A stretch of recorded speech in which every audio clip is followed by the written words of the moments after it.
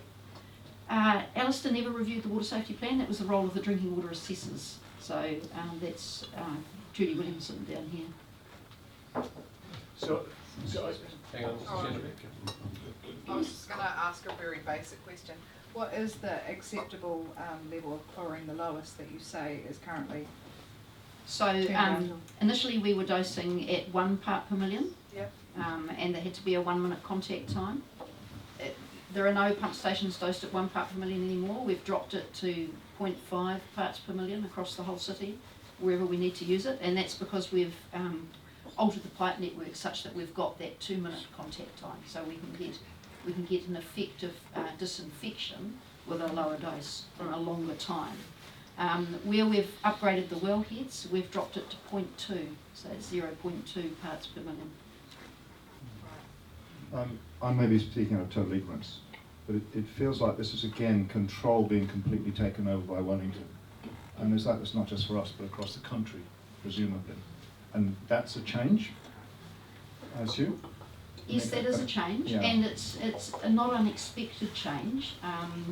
If you followed what happened after the Havelock North incident. So Havelock North, we need to remember, so back in 2016, 5,000 people got sick from that contamination event in a town of only 14,000 people. So, you know, half the town was sick, very sick, some of them, and you know, a number hospitalised, and they've attributed 4 deaths to that outbreak. You know, they were elderly people who were compromised, but you know, still, that was quite a serious outbreak of disease.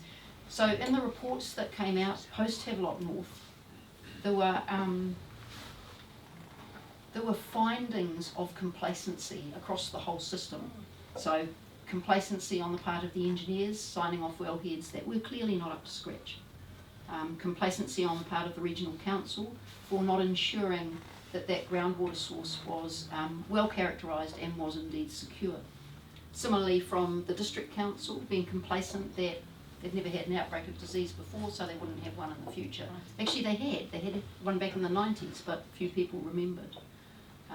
But also complacency on the part of the drinking water assessors for not being stricter, and then they had a go also at the Ministry of Health for not providing a culture of stricter monitoring and enforcement. So where a drinking water assessor saw that something wasn't up to scratch, the culture was really one of being friendly and saying, hey, you know, you really should be better here, but not taking a hard enough line where there was a public health risk.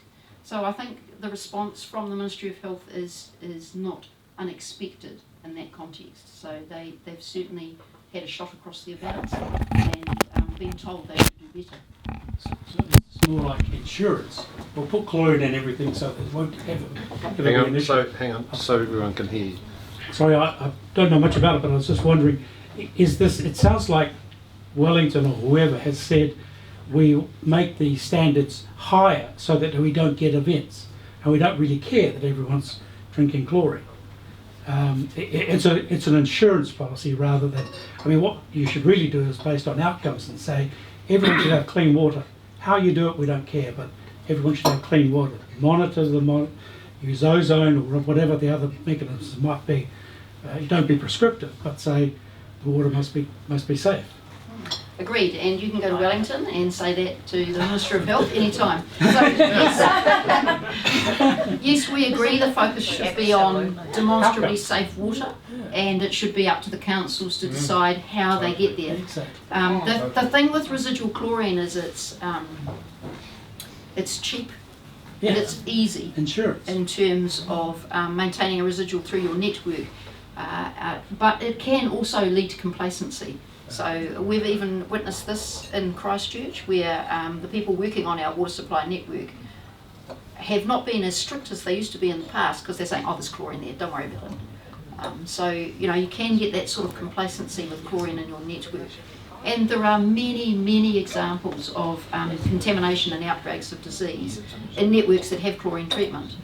And it's either because the amount of contamination has overwhelmed the capacity of the chlorine to deal with it, or because the chlorinator has failed, and then they haven't got all of the other safeguards in place, so contamination is almost inevitable. So the problem is really complacency, isn't it? Yeah, the problem is complacency, yes, not the absence of chlorine.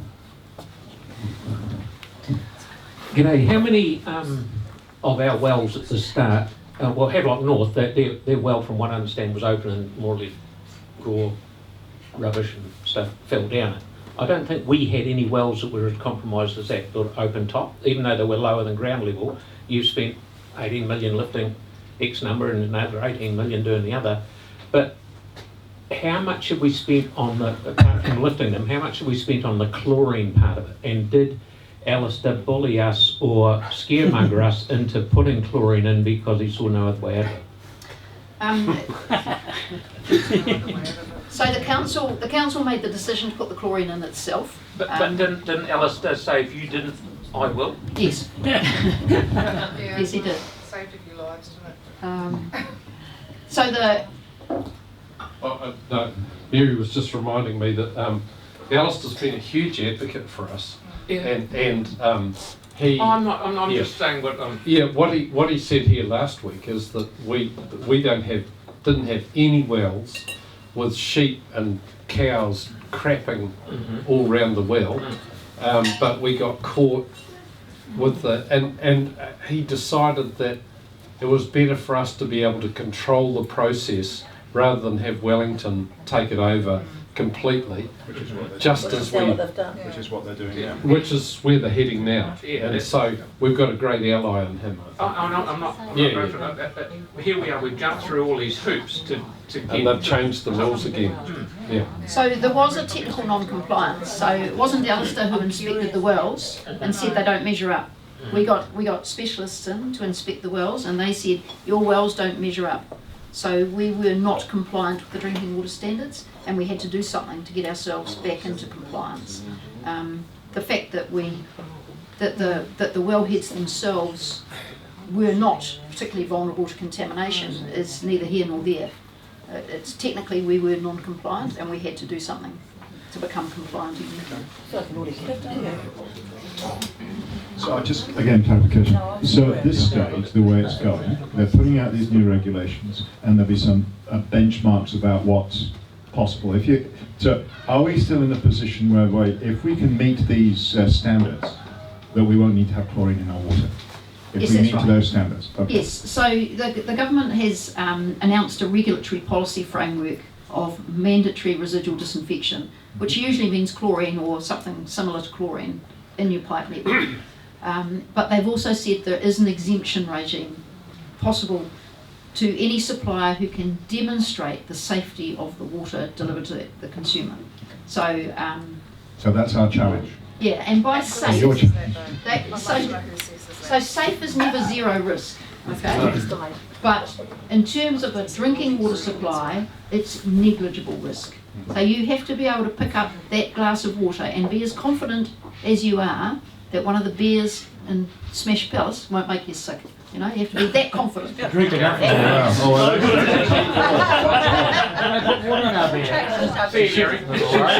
Should see the number of beers this man's. So you got a second one, so you've got one. But I just like to add to it. So Peter, you mentioned standards and criteria for that. So there are not yet any standards and criteria for that, but we anticipate that there will be. And we anticipate they'll use things like what is the leakage rate from your network, because that's a bit of a proxy for the integrity of your pipework. And you know, the age and condition of your pipes, and certain criteria for the security around reservoirs, and your records of backflow prevention, particularly for high-risk commercial premises. So you know, you're not getting things sucked back in from factories into the network. So we anticipate that there'll be some criteria that we will need to meet. So the ministry will say jump, and we'll be saying how high, and can we manage to jump that high, and is that reasonable? That's correct. That's correct. And that requires quite a conversation with the community, because that jump is going to require considerable resources, yes. So that there is a cost to upgrading your network to be as safe and secure as the networks in Europe are, for example, where they generally don't like residual chlorine.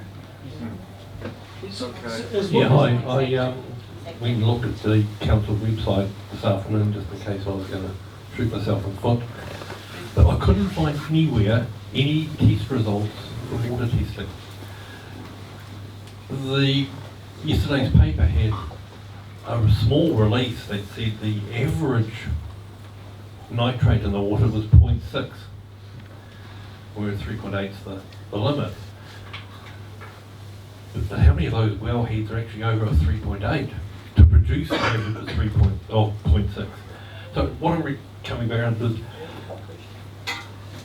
if Wellington says chlorinate and you've got no evidence out there in the Christchurch world saying our water is safe, then no one in this room can fight on your side because we don't know. So, Publish. so there is limited information on the average composition of our water on the website, and it is an average because we've got 148 operating wells and they all have slightly different water chemistry. But most of them are pretty good actually, and our nitrate levels are very low, particularly compared to other parts of Canterbury. That's not to say they'll stay that way. We do know that there's a nitrate load to come from farming in the catchments across Canterbury, and that is a big issue for us and something that we're talking to Environment Canterbury about, and indeed to central government about. So source water protection for nitrate is absolutely an issue. In terms of the bacteriological compliance though, in terms of the safety of the water, we don't publish information on E. coli and sort of coliform bacteria measured in our water supply, but we could do. That's certainly something that we could have a look at, and so that people can find out exactly what's going on. And do analysis. I mean, it could even help you. Yes. We do a lot of analysis. So we do almost twice as much monitoring as is required by the drinking water standard. So there's something like 2,000 samples taken across the Christchurch network every year, and then we take out a whole lot more across Banks Peninsula, and that's to check for bacteriological contamination. And we absolutely smash the standards. The water is very, very good. So maybe we could say to the acting CEO standing at the back there that you could put that up on the website. She's nodding, everyone. Right, Jenna. What concerns me is that we've got mandatory chlorination, yet no written guidelines as to how to demonstrate, how to prove that we've met everything to turn off the chlorination. So how can we, what if we got to those standards next week? There's no method or no written policy on how to demonstrate that. So that is ludicrous. Yeah, the primary mechanism will be through the water safety plan. So the water safety. It's not written. There's a framework for the water safety plan, and there's a framework for the risk assessment that you have to carry out in that water safety plan. Personally, I'm not too worried about not having hard and fast standards and criteria, because I think that every water supply and every community is actually different.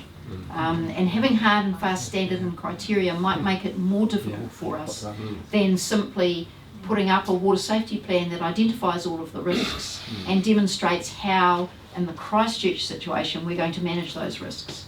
So Christchurch is quite different. So most water supplies have a single source. Sometimes they have 2 or 3 sources. We have 53 operating pump stations across the city. It's like 53 small towns that we can manage. But that distributed supply situation does give us a lot of flexibility in the way we manage our network. So if we, for example, if we see a drop in pressure in a particular part of the city, which may be due to a mains break, we can simply isolate it, switch off that pump station and deliver water to the surrounding areas from other pump stations. Most cities can't do that. So, you know, the way that we operate our network and the way that we can manage our risks is a little bit different. So, yeah, I'm not too worried about that.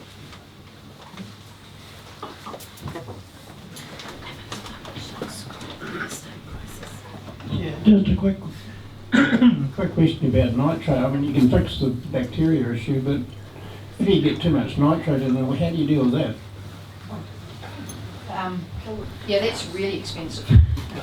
So it's sort of ion exchange or reverse osmosis technology, which is incredibly expensive, and we certainly don't want to be in that situation.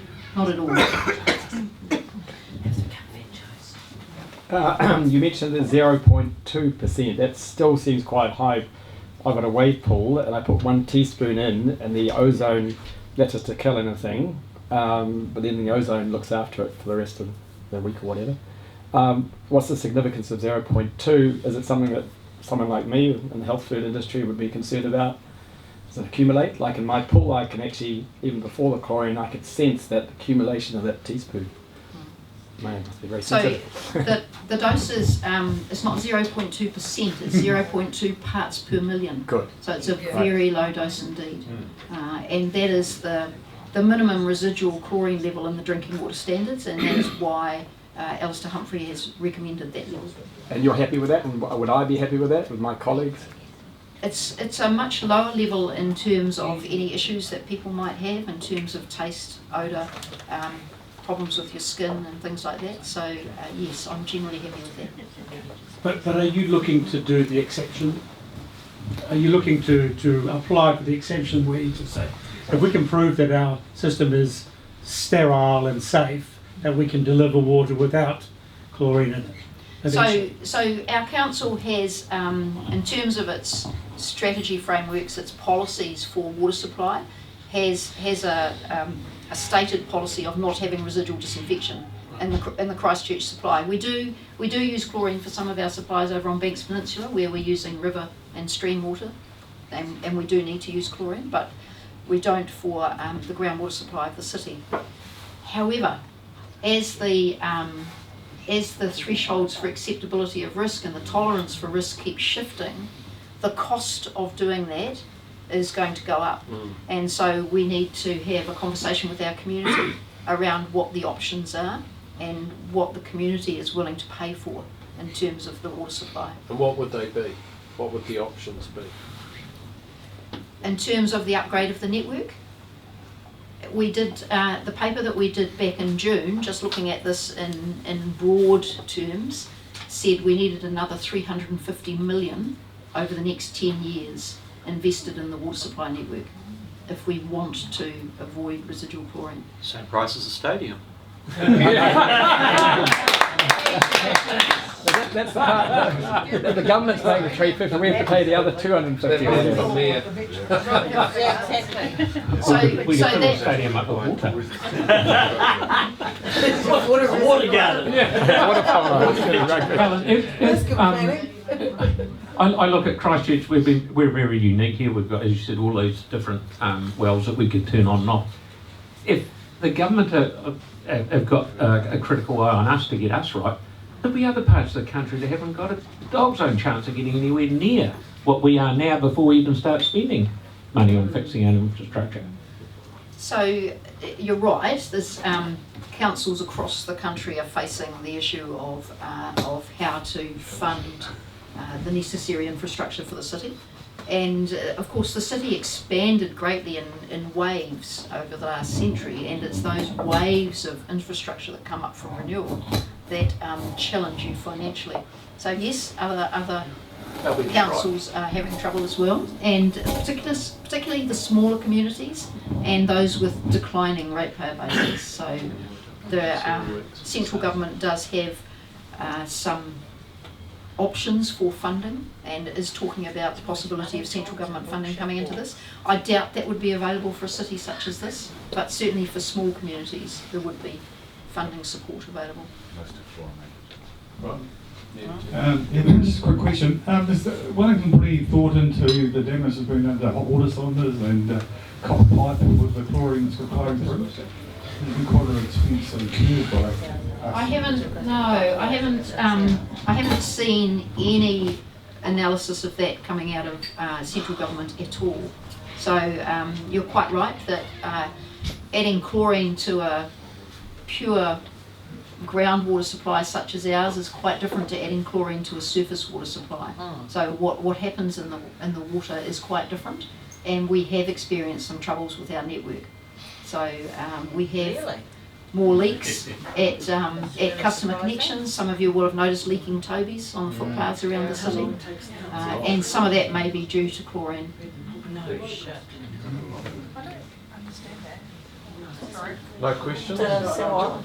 Sorry, was there another question about that? I don't understand. Oh no, I just sorry. Just say it. I just haven't seen those sort of issues in other cities when it regarding chlorine. Like, I'm from Dunedin. Our supply was always chlorinated, sadly, and fluoridated. Hence the nice tea. No fillings. Anyway, sorry. But we never had leaking tobies. We never had problems with our hot water cylinders.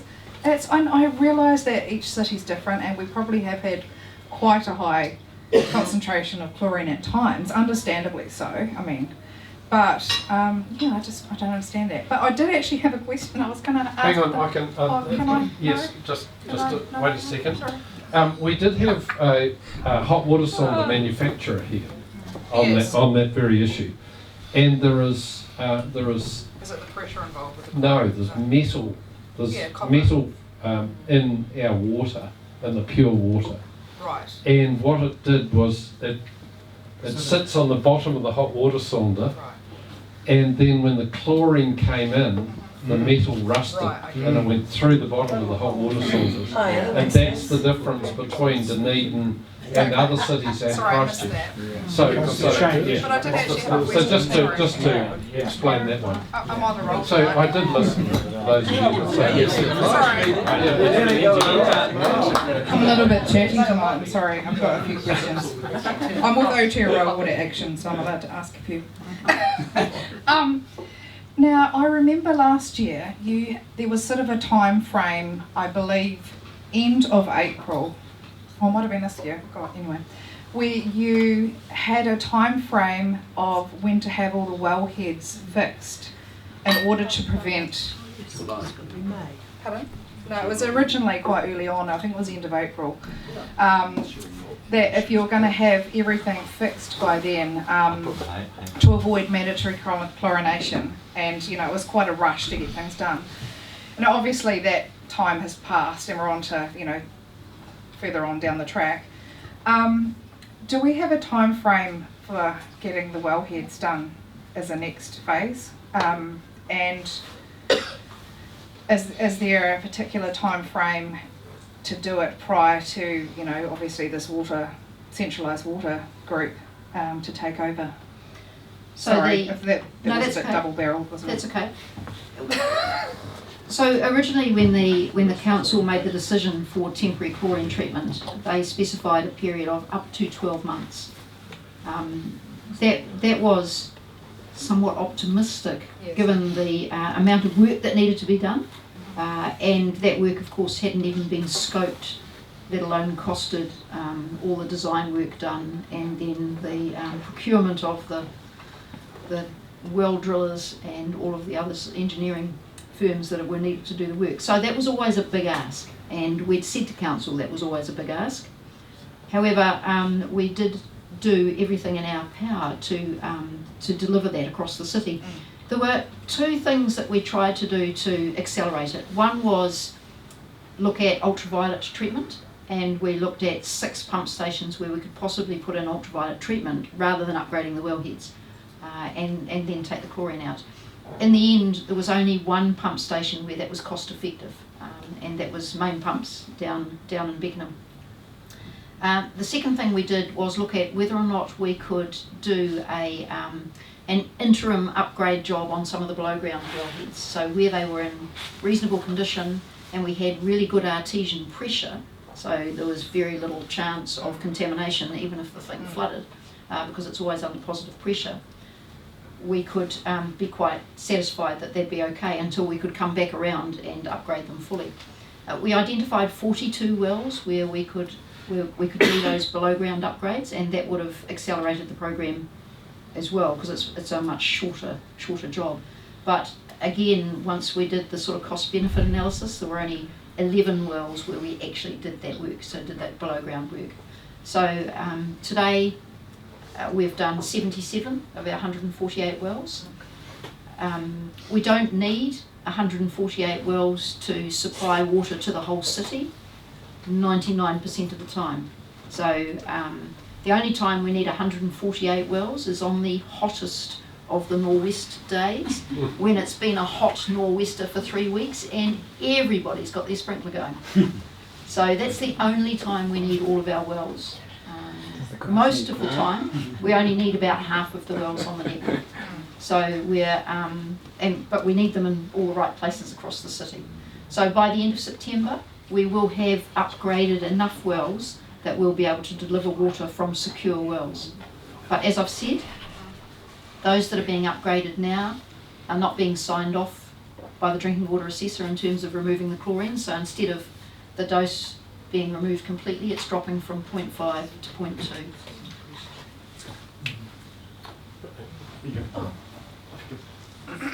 Shall I say?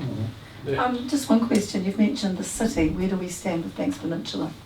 So the city supply is for all of Christchurch City up to Brooklands and Kaianga, and includes the Littleton Harbour Basin settlements. So it's Littleton, Diamond Harbour and Governor's Bay. So those are all on the one city supply. But the other ones, Akaroa, Wainui, Takamatua, Pigeon Bay, they're all separate supplies. Mm-hmm. Yep. And this is big stuff, and I'm totally fascinated by the big decisions that are being made around it. But I've been feeling slightly whimsical because we had a batch, and we put in a rainwater tank, and it seemed to solve all our problems, really. We didn't have chlorine in it. We probably had a few dead rats in it. But actually it served us perfectly. And there was a time in simpler times when every house would have a rainwater tank that would do a hell of a lot of the water for them. And here we are, we've actually got one at home, and we put one in way before the quakes. And after the quakes, straight after the quakes, we were dishing out water to people around our vicinity because we had water. And it's kind of like we're doing all of this, and I know we have to do all this stuff, but there have been simpler times and there have been simpler equations to deal with some of these issues. There have been simpler times, but the government's appetite for risk has become less and less. I mean, I can remember as a kid, if my dad was taking the trailer down to a mate at the other end of the block, we'd be sitting in the trailer bouncing along the road, but you wouldn't do that today, would you? You'd be reported to SIFs. Another name, I think. Yeah, I'm not sure what it is. Just a thought that's gone through my mind. If we start taking whiskey with the water, does that make Well, that was the whole point of us having a rainwater tank at the back, so absolutely. That'll be right then. I don't think you need to answer that one. Scotch those rules. Thank you for being here, Helen. It's more of a statement than a question, but thank you for the thankless task that you're doing, and the staff, and certainly across council, the very conservative nature and serious nature with which you are undertaking the work. Three Waters are probably the most essential service that council undertakes. We can live with a bumpy road, but as we've just heard from Peter there, when the water gets cut off, or through natural disasters and that kind of thing, we certainly notice that. But so thank you.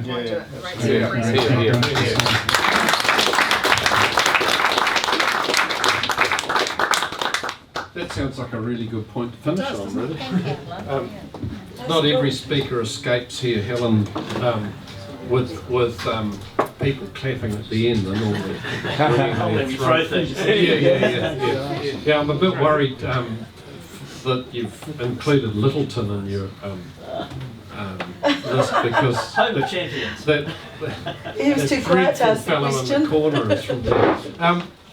It's always good to hear somebody who's able to answer all the questions that we have. And one of the issues, one of the things that this forum is about looking and listening to the issues of our city and our world. And so I'd just like to say thank you, Helen, for coming along. And I'd like to invite you next week so we can, because what we need to do is we need to get this argument how we can tell the people in Wellington to go and get stuffed. So I'd like to invite you back, and my brother John Moore here, he'll come with you. If you've got any problems with the technical issues of things being constructed, it's this guy's fault, not Helen's. So anyway, thank you, Helen, and thank you all for coming, and we'll see you next week. Thank you.